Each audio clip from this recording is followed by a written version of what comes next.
네, 지금 이 자리에는 김종효 애널리스트가 함께하고 있습니다. 바로 인사를 좀 해보도록 하죠. 안녕하세요. 네, 안녕하십니까. 네, 시장이 왜 이래요? 글쎄요, 아무래도 모멘텀이 네. 좀 부족한 게 아닌가 생각이 듭니다. 네. 지금 현재 구간에서 가장 필요한 건 우리 시장에서는 실적이라든지 외국인 매수라든지 이런 강력한 모멘텀이 좀 필요한데 실적도 아직까지는 조금 그렇게 긍정적인 이슈는 아닌 것 같고요. 그러다 보니까 이제 개별 종목이 오르거나 낙폭과대주도 오르는 그런 모습을 연출하고 있다라고 봐야 될 것 같고 네네. 일단 오늘 좀 분기점이 될 거로 예상이 되고 있죠. 그래요? 아무래도 네네. 뭐 FOMC 의사록이라든지 그다음에 버냉키 의장의 연설이 장 후에 있기 때문에 미국 장 후에 있기 때문에 우리 장 출발에 앞서서 과연 버냉키가 시장을 두 번 죽일지 아니면 이번에는 조금 살려주는 모습을 보일지 확인해 볼 필요도 있을 것 같고요. 자, 오늘 또 장중에 나왔던 루머 중에서 우리가 가장 눈을 번쩍 뜨게 할 만한 이슈는 JP모건 쪽에서 한국 주식을 사기 시작했다라는 얘기가 나오고 있습니다. 삼성전자는 좀 안 좋게 얘기하면서 그렇게 좀 얘기가 나왔단 말인가요? 뭐 삼성전자에 대해서 또 나쁜 얘기는 나왔지만 목표 주가 190만 원 아니겠습니까? 물론 그렇죠. 그 네네. 190만 원 언제 갈지 모르겠습니다만 어쨌든 그들의 입장에서 그런 얘기가 나와서 제가 오늘 창구별로 조금 정리를 해봤더니 네네. 지금 외국계 창구 기준으로 분명히 사고 있는 것은 맞습니다. 외국인들은 팔고 있지만 창구 기준으로만 놓고 보게 되면 현재 매수 금액이 한 300억 정도가 많은 상황이고요. 특히 미국계 쪽에서 메릴 린치는 적극적으로 팔고 있는데 반해서 JP모건이나 시티그룹, 골드만삭스 같은 경우에는 창구 기준으로 분명히 매수가 더 많거든요. 네. 그래서 이런 외국인들의 시각 자체가 조금씩 변할지 여부도 점검해 볼 필요가 있을 것 같고요. 유럽계 쪽에서도 추가적인 매물은 조금 줄어든 그런 상황입니다. 그래서 유로존은 오늘 저녁에 있을 이탈리아의 신용등급 하락을 어떻게 받아들이는지 여부와 함께 이것이 미국으로 파급되는 효과, 또 미국 장내에서는 FOMC 회의록, 의사록의 내용들, 그리고 마지막으로는 이 버냉키 의장의 발언까지 쭉 이어지는 오늘 저녁의 일련의 과정이 외국인들이 야간 선물에서 매도 포지션을 빠르게 포기하면서 시장의 흐름을 바꿔줄지 여부를 점검해 보실 필요가 있겠고요. 네네. 지금 준비된 그림을 보시면 네. 오늘 한 15분봉 차트인데 선물. 보시면 하락하는 구간에서만 계속 미결작정이 늘고 있다라는 거죠. 예. 그래서 아직까지 외국인들 파생 상품의 시각은 만기를 이틀 앞두고 있는 오늘에도 여전히 하락 쪽에 베팅을 하고 있는 그런 모습이어서 만기 이전에 무언가 되돌림이 있기 위해서는 강력한 모멘텀이 필요하다. 그런데 그것을 국내 기업 실적에서 찾아보기엔 좀 어려울 것 같고요. 말씀드렸던 버냉키의 입이라든지 오늘 이탈리아의 신용등급 하락을 바라보는 유럽 시장의 반응이라든지 이런 것들에서 좀 찾아볼 수 있을 것 같고 더 큰 그림에서 놓고 봤을 때는 여전히 이어지고 있는 달러 강세 이런 것들이 쉽게 되돌려지지 않고 있기 때문에 어쨌든 국내 증시에 흘러가는 모습은 그렇게 빠르진 않을 거다라고 봐야 될 것 같고요. 큰 그림에서 우리가 자꾸 그레이트 로테이션 얘기가 하면서 그러면 우리 주식도 사는 거 아니냐, 위험자산의 전반적인 확대 아니냐라고 얘기를 많이 하고 있는데요. 그레이트 로테이션에도 순서가 있는 거죠. 첫 번째 단계는 한국 주식이 아닙니다. 미국 주식과 달러 자산이 먼저고요. 그 다음에 움직임은 아무래도 위험 자산 중에서 상대적으로 덜 빠진 한국이라든지 매력도 있는 이런 국가로 두 번째나 세 번째 정도에 들어올 거로 예상이 되고 있기 때문에 지금 그레이트 로테이션 나타나니까 한국 주식 사야 된다라는 것은 너무 앞서가는 발언이다. 그래서 외국인들이 움직이는 것과 발맞춰서 가는 것이 조금은 현실적이지 않겠는가 이렇게 보고 있습니다. 외국인들은 우리 증시가 우선순위가 아니다라는 이야기죠. 저도 말씀을 드리겠지만 UBS 쪽에서 얘기 나온 거 보면 시장 전략을 보면요. 지금 현재 가장 매수로 가는 게 미국 주식이고 그러고 팔아야 되는 게 지금 현재는 상품 시장과 이머징 마켓이라고 얘기를 하고 있습니다. 그런 쪽에서도 맥락을 좀 같이 하는 부분이 아닐까 싶은데 제일 궁금한 거는 그러니까 우리 주식 살 때가 언제가 될 것이냐 그런 부분일 텐데 몇 년이 될 수가 있나요? 몇 달이 될 수가 있나요? 글쎄요. 일단은 제가 저번에도 네. 언급드렸다시피 언제는 아무도 모른다라고 언급을 드렸습니다.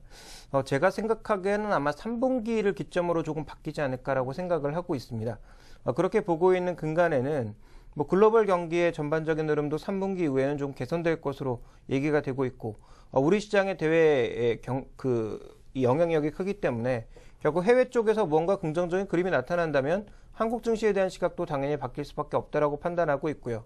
그래서 긴 관점에서 보면 지금 분명히 박인세일 구간이어서 삼성전자도 사야 되고 그다음에 현대차도 사야 되고 단기 낙폭 과대한 종목군들도 사야 되겠지만 우리는 지금 시장을 뭐 매일매일 보고 있는 입장에서 장기적인 그림만 말씀드릴 수는 없는 거죠. 그래서 그렇죠. 단기적인 그림으로 보면 아직까지는 조금 이르다라는 판단이고요.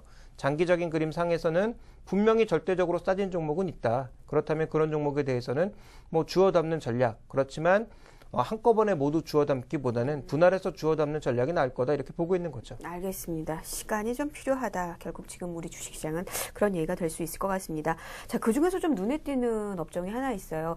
좀 고민을 하게 되는 게 글쎄 지금 조선업황이 좀 괜찮아지는 건가? 이런 생각이 들 정도로 뭐 그제 같은 경우 삼성중공은 깜짝 놀랐어요. 신고가나 이제 고점 돌파가 이런 아주 강한 흐름세가 나타났더라고요. 그래서 조선주에 대해서 좀 알고 싶은데 어떻게 보세요? 이 조선주에 대해서는 지금 현재 일시적인 반등이라고 일단 많이 내렸으니까 올라가는 걸까요? 아니면 수주에 대한 모멘텀이 다시 살아나고 있는 건지 결론적으로 최근 업황은 좀 어떤가요? 흐름은 좀 어떤가요? 분명히 무언가 바뀌고 있습니다. 트렌드는 트렌드까지는 아니어도 이제 모멘텀은 바뀌고 있다 정도로 봐야 될 것 같고요.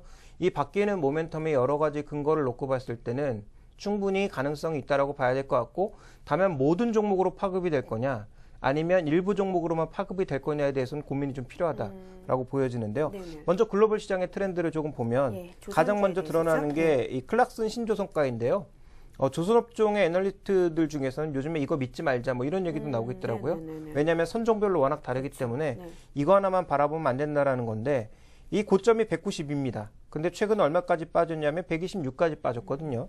그러니까 조정폭이 보면 고점 대비해서 뭐 30%가 넘는 그런 조정폭을 보였다라는 거죠. 그래서 큰 폭의 조정이 나왔기 때문에 이제 어느 정도의 바닥을 확인할 수 있는 영역이 나타났고, 그리고 또 이제 살펴보게 되면 지금 126에서 117까지 올라왔거든요. 네네. 그러니까 아주 조금 올라왔지만 어쨌든 조금씩 반전을 보여주고 있다라는 건데, 이 신조선가 사이클을 지금 보시면 재밌는 게 6년 단위로 변하고 있다라는 거죠. 강세도 재밌네요. 6년, 네네. 약세도 6년 단위로 계속 사이클이 변하고 있다라는 보고서 내용이 최근에 있었는데요.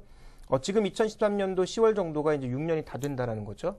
그렇다면 3분기 정도에서는 어느 정도 바닥을 치고 4분기부터는 이 주기에 의한다면 네, 좀 그렇죠. 반등을 할 수 있지 않을까. 물론 과거 항상 똑같으리라는 법은 없지만 지금까지 어떤 6년의 사이클을 거쳐온 것을 생각해 본다면 어느 정도 좀 가능성이 있는 시나리오다라고 봐야 될 것 같고요. 그리고 또 하나 이제 우리가 기대할 수 있는 것은 뭐냐면 이 발주량이 2012년에 바닥을 찍었다라는 거죠. 네. 그래서 그동안 발주량이 꾸준히 줄어들었는데 올해 지금 발주량을 보면 상반기 발주량이 전체적으로 한 60% 정도를 넘어서기 시작하면서 추가적으로 하반기에 발주도 이어진다면 결국은 2012년도에 발주량 바닥을 찍고 네. 2013년도부터는 회복을 보인다라는 점이고요. 또 하나 이제 중요한 게 뭐냐면 지금 후판 가격 싸졌죠? 금리는 그런데 이제 서서히 반등을 보일 걸로 예상이 되고 있습니다. 물론 경기는 지금 당장 회복되는 것은 아니지만 뭐 올해 말을 기점으로 회복되기 시작한다면 실제로 물동량은 그때부터 증가하기 시작할 텐데 배가 만들어지는 시기가 한 2년 정도 걸린다는 걸 고려해 봤을 때 또 지금 배를 만들 수 있는 조건이 지금이 가장 좋은 거죠. 왜냐하면 지금 금리도 올라가긴 했지만 그래도 낮은 수준이고 후판 가격도 계속 낮아지고 있고, 그러면 지금 배를 만들어야지 나중에 배를 만들려고 그러면 다시 후판 가격도 올라가고 금리도 올라가 버린 경우에는 어차피 선박이라고 하는 것도 금융 아닙니까? 네, 그렇죠. 용선을 통해서 일종의 이제 수익 그 싸움을 하는 건데, 일종의 이제 피 싸움을 하는 건데, 그런 관점에서 놓고 보게 되면 지금 배를 만들어야 된다라는 거죠. 향후 2년 후에 경기가 좋아질 것을 보고 배는 지금 만들어야 된다라는 관점에서 조선업종의 전반적인 흐름은 조금가 터닝이 나타나지 않겠는가, 이런 큰 그림을 생각해 볼 수 있을 것 같고요. 네. 그 다음 살펴봐야 될 건 뭐냐면 이게 조선소 숫자입니다. 근데 가장 이제 조선업의 호황이었던 2008년도에 629개였던 조선소 숫자가 지금 400개 정도 수준까지 네. 줄어들었거든요. 이거 구조조정 된 건가요? 그러니까 중국의 이제 네. 중소형 조선사들, 정말 이제 조그만 그런 조선사들이 많이 줄어들고 있는 것이 눈에 띄고 있고, 최근에 이제 일본 같은 경우에도 조선업 경쟁력이 떨어지면서 일부 조선소로 통합하고 있는 그런 모습들이 나타나고 있죠. 그러면서 이런 통합과 M&A 구조 조정을 통한 조선소들의 숫자가 줄어들고 있다는 점은 주목해 볼 만한 포인트고요. 그 다음 살펴봐야 될 것은 상위 166개의 수주 잔고는 줄어들고 있지만 점유율은 계속 늘어나고 있습니다. 그러니까 결국은 최근에 수출량이 누구한테 돌아가고 있느냐? 결국은 다 대형 쪽으로 돌아가고 있다라는 거죠. 그러니까 이런 관점에서 놓고 봤을 때 우리나라는 주로 이제 빅3들이 물량을 많이 최근에 수주하고 있는데 이와 관련돼서는 분명히 의미 있는 터닝이 3분기나 4분기 정도에는 나타날 가능성은 높다. 이 정도는 우리가 이제 글로벌 트렌드에서 살펴볼 수 있는 내용들이겠죠. 네. 그 벌크선이라고 하나요? 거기에 대해서 좀 얘기가 나오면서 뭐 현대미포도 좀 움직이고 그리고 최근 들어서는 뭐 컨테이너선 얘기가 나오더니 뭐 그렇게 따로 또 종목들이 움직이고 이런 양상들이 나타나서 정말 종류별로 좀 다른 게 아닌가 그런 생각이 드는데요. 이 성과의 움직임과 좀 누가 이렇게 지금 이 수주를 하고 있는지 상당히 궁금하거든요. 발주량이나 이런 부분들 좀 어떻게 되고 있습니까? 네, 먼저 예. 성과를 좀 보시면 네. 컨테이너 성과는 지금 이 신조 성과는 반등하지 않고 있지만 중고 성과가 서서히 반등하고 있는 모습입니다. 그래서 이 중고 성과가 반등하고 있다라는 것은 이제 곧 새로운 배에 대해서도 발주량이 늘어날 가능성이 있다라는 것을 이 암시하고 있는 중고성과 거죠. 이거 저도 그래프를 본 적이 있는데 중고성과가 지금 일어나고 있다는 것은 어쨌든 중고 뭐 조선은 뭐 이렇게 팔리고 있다는 건가요? 어떻게 해야 되나요? 그러니까 이제 거래되고 있는 가격인 건데 네네. 이 중고 성과가 더 이상 안 빠지고 있다는 건 뭡니까? 네. 결국은 이 가격이 반등하고 있다는 건 굳이 가격 차이가 크지 않을 때 중고선을 살 필요가 없다라는 거죠. 차라리 3배를 발주하는 게 나을 수도 있다라는 거고요. 네네네. 그리고 최근에 이제 이 컨테이너선의 사이즈별로 보시면 대형과 중소형이 동시에 회복되는 모습을 나타내고 있습니다. 그래서 파나맥스급 이하와 이상급이 동시에 지금 수주량이 증가하고 있는 모습들이 나타나고 있는데 그 이유는 조금 전에 언급드렸다시피 조건이 지금 가장 좋기 때문에 배를 어차피 만든다면 지금 만드는 것이 나을 거다라는 그런 시각이 나타나고 있다라는 거고요. 물론 유럽의 이제 금융위기가 다시 한번 찾아온다면 얘기가 좀 달라질 수 있겠습니다만 어쨌든 상황은 좀 그렇다라는 거고요. 그다음 우리가 살펴봐야 되는 건 벌커 쪽인데요. 벌커 쪽에서 지금 우리가 흔히 얘기하는 곡물선이라든지 아니면 우리가 흔히 얘기하는 이 철광석들을 싣고 다니는 그런 벌커들은 그렇게 크게 회복되지 않고 있지만 탱커선이나 PC선을 기준으로 회복이 되고 있기 때문에 최근에 현대미포조선이 가장 좋은 주가 퍼포먼스를 보였던 거고요. 이런 흐름들이 이제 LNG라든지 컨테이너 쪽까지 이전될 수 있다라는 얘기가 나오고 있는데 벌커 같은 경우에도 지금 신조선가가 서서히 좀 반등을 보여주면서 지금 일본 쪽의 움직임이 좀 가파르게 나타나고 있는 점이 긍정적이고요. 그다음 살펴봐야 될 것은 탱커인데 탱커는 이제 중고선가는 완전히 바닥을 찍었고 신조선가도 서서히 이제 긍정적으로 움직이고 있는 것이 최근에 발견이 되면서 주가는 먼저 움직이기 시작했다. 이렇게 봐야 될 것 같습니다. 네. 그러니까 전반적인 지금 성과는 핵심은 더 이상 빠지지 않는다라는 거고요. 그다음 이제 발주를 살펴봐야 되는데 작년에 수주가 가장 좋았던 게 한국에선 드릴십이었습니다. 근데 드릴십은 올해 들어서는 굉장히 줄어들고 있어요. 왜냐하면 유가가 하락하면서 추가적인 유전 개발 이런 것들이 줄어들었고 네네. 또 이제 석유 개발보다는 셰일가스 쪽에 무게를 두기 시작하면서 드릴십의 움직임이 둔화되는 모습을 보였지만 최근에 유가가 다시 $105를 향해 가고 있죠. 그렇다면 드릴십의 수주도 늘어날 가능성은 배제할 수 없고요. FPSO는 작년 대비해서 크게 늘지는 않았지만 네. 그래도 꾸준히 증가하는 모습을 보여주고 있습니다. 그래서 작년만큼은 아니더라도 2011년 정도 수준까지는 지금 회복되고 있는 그런 국면이기 때문에 LNG와 관련돼 있는 이런 부유 설비들은 여전히 견조하다. 거기다 LNG선도 최근 들어서는 조금씩 증가하는 모습이 나타나고 있고요. 그다음 살펴봐야 될 것은 말씀드렸던 컨테이너선 신규 수주인데요. 이 워낙 바닥을 보였거든요. 네. 2012년까지. 그러다가 2013년에는 지금 반기 정도 지났는데 이미 작년 연간 이 수주량을 넘어선 상황입니다. 그래서 선종별로 봤을 때도 분명히 회복세가 나타나고 있고 더 이상 선가는 안 빠지고 있다는 거죠. 네네. 선가는 안 빠지고 있는 가운데 선종별로 조금씩 개선되고 있는 추이기 때문에 하반기에 거는 기대감이 커지고 있다라고 봐야 될 것 같습니다. 네, 알겠습니다. 갑자기 이런 흐름들을 보니까요. 예전에 소위 말해서 치킨 게임을 통해서 반도체, 디램 업체들이 구조조정이 되고 이러면서 거기서 살아남은 이런 업체들이 또 다시 오르고 뭐 우리나라 기업들이 대표적인 게 아닌가 싶은데 그때도 말했던 게 이게 진짜냐 가짜냐 그거였어요. 이렇게 살아 움직이는 모습, 변화의 움직임은 있는데 현재 조선주를 보는데 그런 위험 부담들은 있는 것은 아닌지 어떤 리스크 요인들을 조금 더 염두를 둬야 될까요? 사실 못 믿겠어요. 이렇게 나오고 있기는 한데. 예. 가장 중요한 건 결국은 주요 선주들이 유럽 선사들이 많기 네. 때문에 과연 이 유럽 선사들 쪽에서 더 이상의 위기는 없는 건가가 가장 중요하겠죠. 근데 이 부분에 대해서는 저도 무엇라고 정확하게 정의를 내리긴 어려울 것 같습니다. 왜냐하면 뭐 그쪽 상황이 어느 방향으로 흐를지는 장기적으로는 어떻게든 뭐 해결이 되겠지만 픽스국가 분명히 한 번 정도는 더 문제가 있을 것 같고요. 그리고 지금 계속 부동산 가격이 올라가고 있는 뭐 노르웨이나 스웨덴 같은 스칸디나비아 반도라든지 아니면 독일 같은 경우에도 부동산 가격 굉장히 많이 올라가 있거든요. 근데 지금 경제 지표는 조금씩 꺾이고 있고, 그러니까 이런 상황들을 또 어떻게 해결해 나갈 것인지 이런 부담들이 분명히 있거든요. 그래서 그것이 이제 첫 번째 요인이고, 실제로 이제 업계 내에서 보면 그동안 죽은 듯했던 일본 조선업들이 서서히 살아나고 있다는 점을 주목해봐야 될 것 같습니다. 그래서 지금 보시면 일본 주요 조선업계 수주잔고가 2013년 들어서 엔화의 흐름과 함께 서서히 반등을 나타내고 있는 상황입니다. 이게 지금 이렇게 보시면 별로 실감이 안 날 텐데요. 실제로 이제 수주잔고의 신규 수주를 보시면 2012년까지 변화율 자체가 거의 없던 상황이 지금 탄력적으로 2013년부터는 솟아나가고 있는 거죠. 그래서 뭐 미쯔비시라든지 일본의 대규모 이 중공업들이 빠르게 살아나가는 모습들을 보여주고 있어서 현재 이 부분은 분명히 부담이 될 수 있다. 이 부분은 점검을 해봐야 될 것 같고요. 다만 이제 그나마 다행인 건 일본의 지금 이러한 조선업 회복이 우리가 주력하고 있는 드릴십이나 LNG선이나 FPS와 같은 부유설비 쪽이 아니라 벌커선과 함께 컨테이너선 정도라는 점에서 그나마 좀 위안거리를 찾아볼 수 있을 것 같습니다. 그래서 일본의 지금 회복이 나타나고 있는 것은 준비된 그림에서 보시는 것처럼 일본의 로컬 업체들과 일본계 중공업체들 중에서 일부가 벌커선이 크게 늘어나고 있는 양상을 보여주고 있다는 점, 그리고 미쯔비시 중공업을 중심으로 하는 일부 업체들만이 현재 컨테이너 쪽에서 회복을 보여주고 있다는 점, 이 정도가 이제 시장의 좀 부담 요인이 아닌가 이렇게 판단이 되고 있습니다. 알겠습니다. 자, 그러면 조선주에 대한 투자 전략을 좀 세워주세요.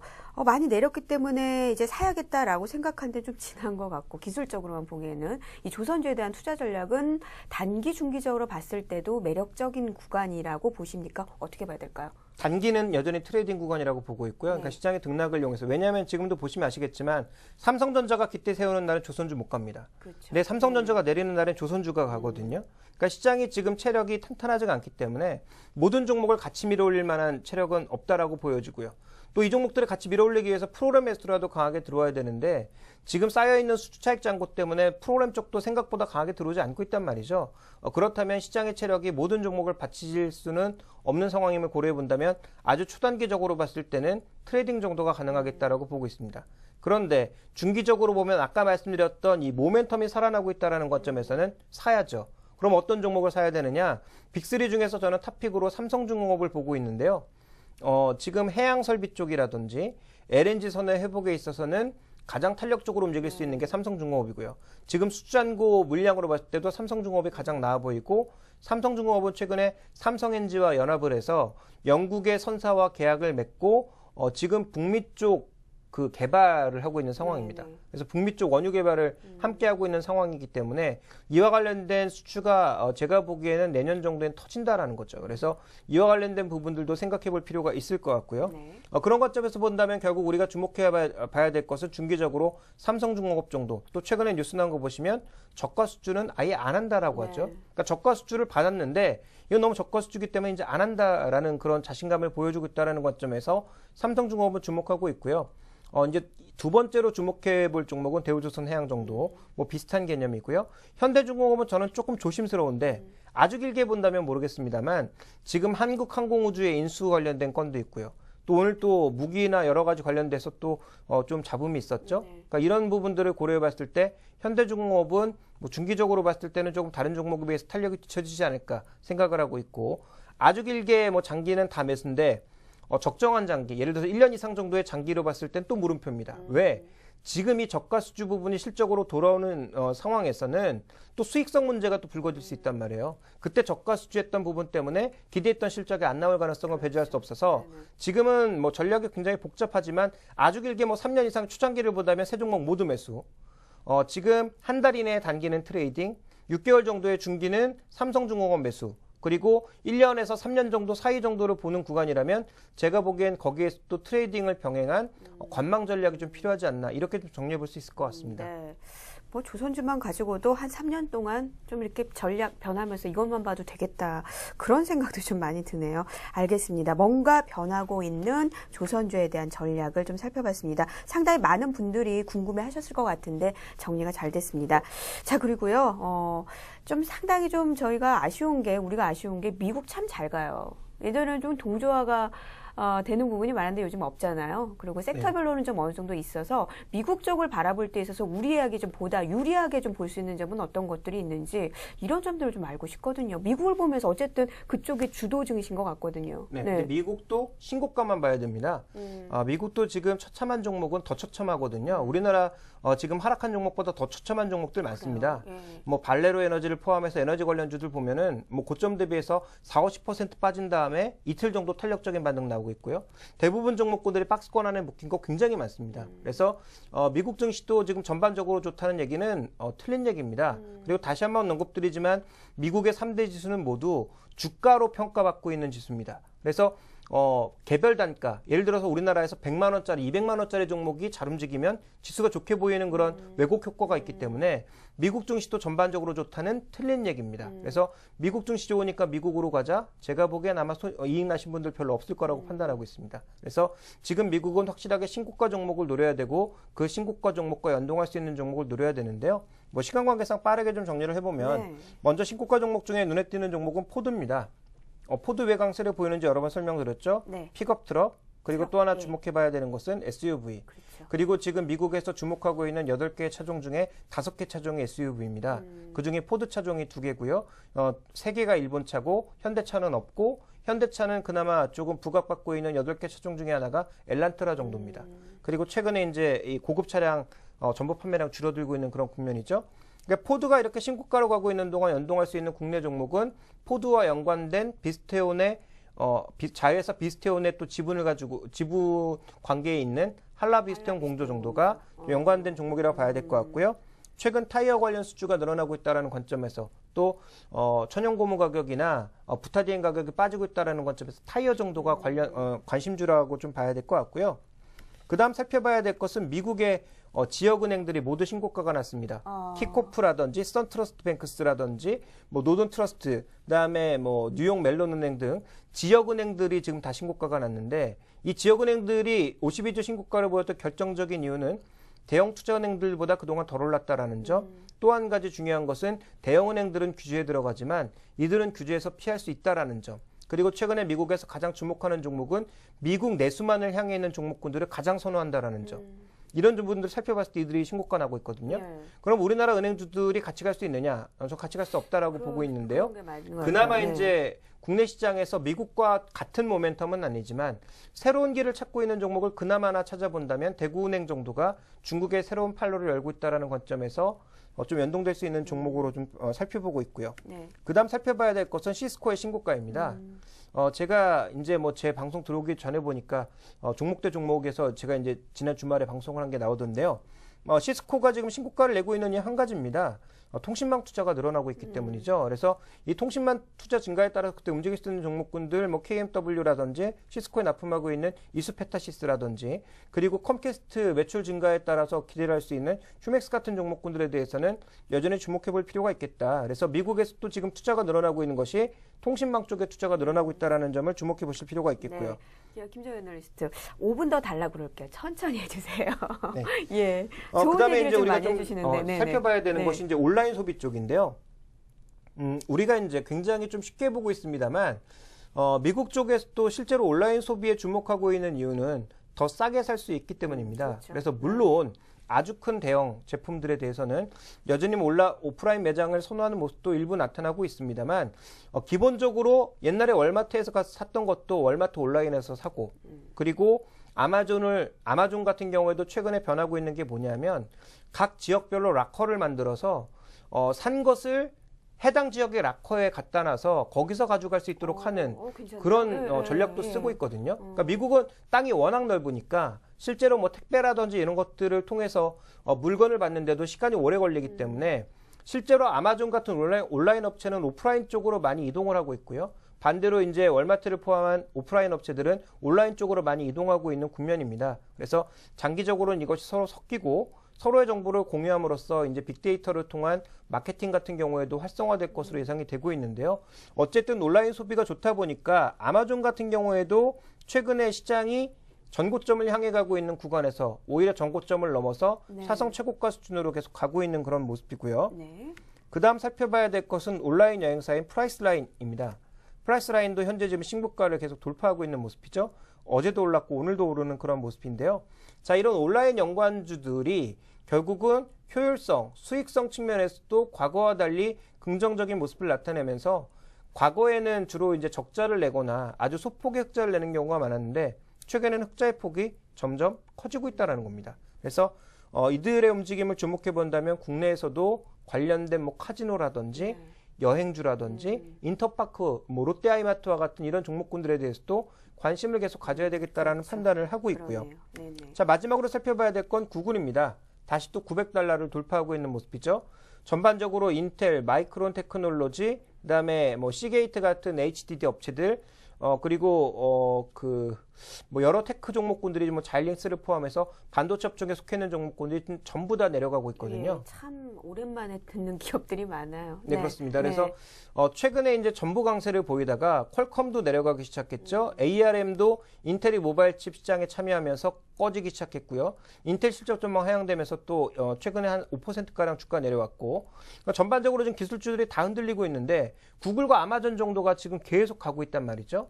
그렇다면 구글이 지금 추구하고 있는 서비스는 삼성전자가 흔들리고 있다고 하더라도 구글은 아무 상관이 없는 거예요. 그러니까 구글은 원하는 것은 자기 기기를 많이 팔아서 서비스를 많이 사용하면 되는 거지 삼성전자처럼 기기를 파는데 또 기기 이익률에 목매달지 않거든요. 그러니까 이제 삼성전자는 애가 타는 거고 우리는 좋은 제품을 높은 가격에 많이 팔고 싶은데 구글은 그게 필요가 없거든요. 싼 가격이라도 많이 팔면 되는 거고 그래서 이제 구글이 그동안 넥서스라고 하는 브랜드를 유지를 하다가 이제 넥서스 브랜드는 포기를 한 것 같고요.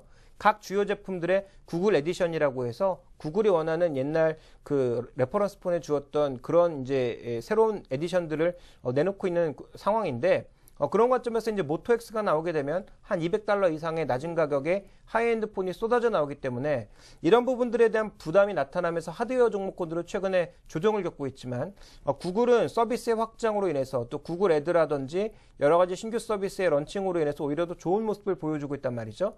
그렇다면 이 시장 내에서도 지금 움직이고 있는 종목이 몇 개 안 됩니다. 그래서 우리가 이제 그동안 아프게 얘기했던 뭐 빅데이터라든지 이런 신규 서비스 쪽에 있는 모든 종목군들이 같이 움직이는 게 아니라 세일즈포스닷컴처럼 정말 빅데이터를 통해서 이익을 낼 수 있는 기업이나 구글 같은 기업들이 지금 그나마 강하게 버텨주고 있기 때문에 국내에서도 오늘 뭐 말도 안 되는 이유로 NHN의 주가가 빠지고 있는데요. 매출의 1%도 안 되는 뭐 부동산 뭐 서비스 없앤다고 해서 뭐 주가 빠지고 있는데 제가 보기엔 이거는 조중동을 비롯한 기존 언론들이 하도 이제 네이버를 이제 공격을 하다 보니까 나타나고 있는 뭐 현상이라고 보여지고 있고 언젠가는 뭐 제가 보기엔 뭐 속단하긴 이릅니다만 네이버에 의해서 이들의 위상들이 좀 많이 지금도 흔들리고 있고 앞으로는 더 흔들릴 가능성이 있다. 요즘 누가 모바일을 통해서 조선일보 봅니까? 그냥 구글에서 구글이나 아니면 이 NHN 같은 거 통해서 뭐 포털 통해서 뭐 다 볼 수 있거든요. 그러니까 그런 관점에서 봤을 때는 NHN이 제가 보기엔 오히려 주가 분리되기 이전에 많이 흔들리고 있는데 매매를 하기 싫으시다면 오히려 NHN 같은 종목군도 저가 매수를 해서 거래가 정지되는 기간 동안 그냥 시장의 흐름과 상관없이 묻어두시는 것도 나쁘지 않다라고 판단하고 있기 때문에 NHN은 오늘 조정을 이용해서 오히려 더 사야 되는 종목이 아닌가 이렇게 좀 판단을 하고 있습니다. 네. 요즘 시장의 종목들이 몇 안 되는 종목 중에 하나인 것 같아요. 김정우 애널리스트가 상당히 좋게 보는 종목 중에 좀 몇 개 안 되는 종목 NHN. 함께 마지막으로 얘기를 들어봤습니다. NHN은 지금 현재 미국의 신고가 종목과 그 트렌드와도 함께하고 있기 때문에 관심을 가져보자는 얘기도 함께 마무리를 해주셨습니다. 자, 여러 가지 종목 얘기, 기업 얘기 잘 들었습니다. 고맙습니다. 네, 스마트한 김종우 애널리스트의 시장 얘기 함께 들어봤습니다.